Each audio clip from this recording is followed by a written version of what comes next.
Thank you very much for being on the programme. It's one of those interviews where I feel like there's so many different places I could start. There's a lot of news.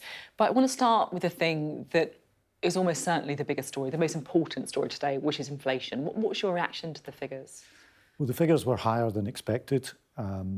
Markets expected them to come in a bit lower than that. That's been true for a few months in the UK. And although they've come down, what it means is inflation has been consistently higher than expected here for some months. It's still the highest in the G7, and food inflation in particular is still really high. So what this means for your viewers and my constituents is, even though it has dropped a little bit, prices are still rising faster here than any other major industrialised economy. And that's what's making it hard for households to make ends meet. Core inflation, as you say in particular, much stickier than people are expecting. So things like food that obviously impact so many people. And I guess the upshot of that is that it's more likely that interest rates stay high or even go higher. The one thing it feels to me that we're not talking about enough is what that actually means for people who have mortgages. Are you worried? I think this is a really important part of the picture. And the Conservative mini-budget last September put a rocket under mortgage rates. That's when they really started to go up quickly. And what this means for borrowers is that anyone coming off a 2-year deal or a 5-year deal onto a new deal finds himself facing costs for a typical borrower of about an extra £3,000 a year. That's a huge hit to family finances. And this point you make about inflation being sticky, what you mean is it's taking longer to come down, it's coming down more slowly.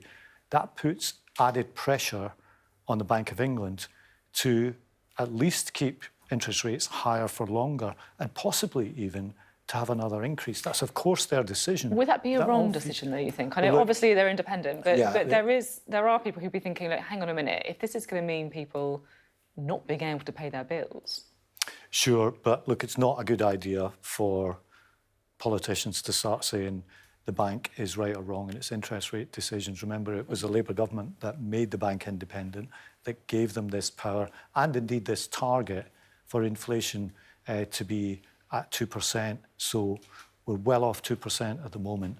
So we have interest rates higher than they've been for some time. And it really is feeding through to mortgage rates. And people are still paying the price for that mini-budget. It's not just the mini-budget, though, is it? It's not just the mini-budget. You made the point twice on the mini-budget. But the mini-budget it is important to reflect the other things. Was a reckless act that put booster rockets under mortgage rates and put pensions on life support. I want to talk to you a little bit about Labour, if I may as well. You're obviously in the department where you're looking at all the sums, right? And I just wonder if there's a piece of the picture that we're missing here. Because you talk a lot about fiscal responsibility, not borrowing too much, making the fiscally responsible decisions. You're also talking a lot about public services reform, saying that the current situation is broken. We hear that a lot from Labour politicians. You're talking about the biggest NHS transformation since the 1945 when it was set up. If the Labour government wants to do both of these things, are we talking about tax rises as well? Look, I think if you look at the tax burden, it's already at a 70-year high. My boss, Rachel Reeves, is in the United States right now, and she did an interview the other day saying she was very conscious of the size of the tax burden.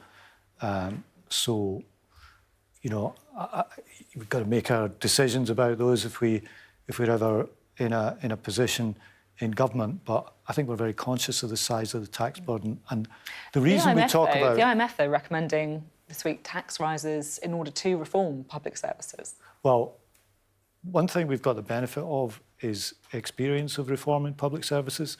The Labour government that I was a minister in some years ago did a lot of reform of public services, and it left the NHS with the highest satisfaction rates since its existence.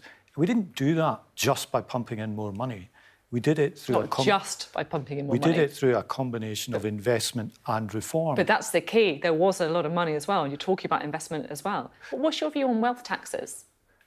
Look, all the questions you're going to give me about individual taxes will be met with the answer that if we've got anything to announce on tax, we'll do it at the time of the election. Okay. But let me just not let this point go about investment and reform, because it's really important.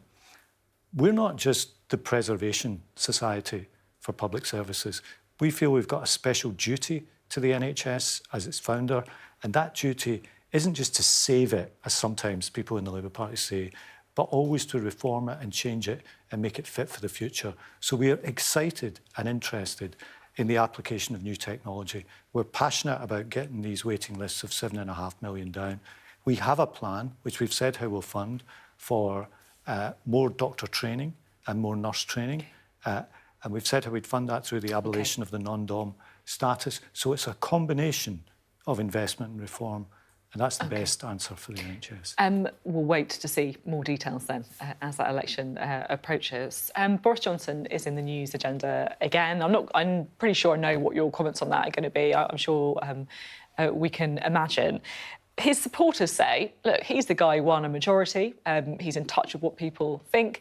Maybe he'll do a better job for the Conservatives than Rishi Sunak. Who would you be more scared of fighting in an election, Boris Johnson or Rishi Sunak? Well, if you turn around for 5 minutes, the Tories have changed their leader. We've had 5 Prime Ministers in about the last It's not quite what I asked. 6 or 7 years. What strikes me about today's story is 2 things. One, everything Boris Johnson touches is a gigantic mess. We've got, has he got lawyers? Has he not? Who's paying them? Are they helping him? Are they helping getting him reported to the police? I mean, it's very difficult to keep track of all this. The other thing is, it's always someone else's fault. It's always a plot. They keep referring to this thing called the blob. And in my mind, the blob has replaced Brussels in Tory demonology. They used to blame Brussels for everything. Now for the Tories, it's the blob ate my homework. And it's always someone else's fault. And I think, you know, it will never happen, but it would be nice for Boris Johnson to take responsibility for his actions just once. Who would you go on then? Who would you prefer to fight in an election, Boris Johnson or Rishi Sunak? Well, I like football, and there's a saying in football, you can only play the team in front of you. So I really don't care who the Tories pick. We're confident that we'll be in much better position to take them on this time than for many years. OK. I will allow you to have that answer, although I would say that there are some certain football teams I would prefer my team to face than others. Thank you very much for being on the show. Thank you.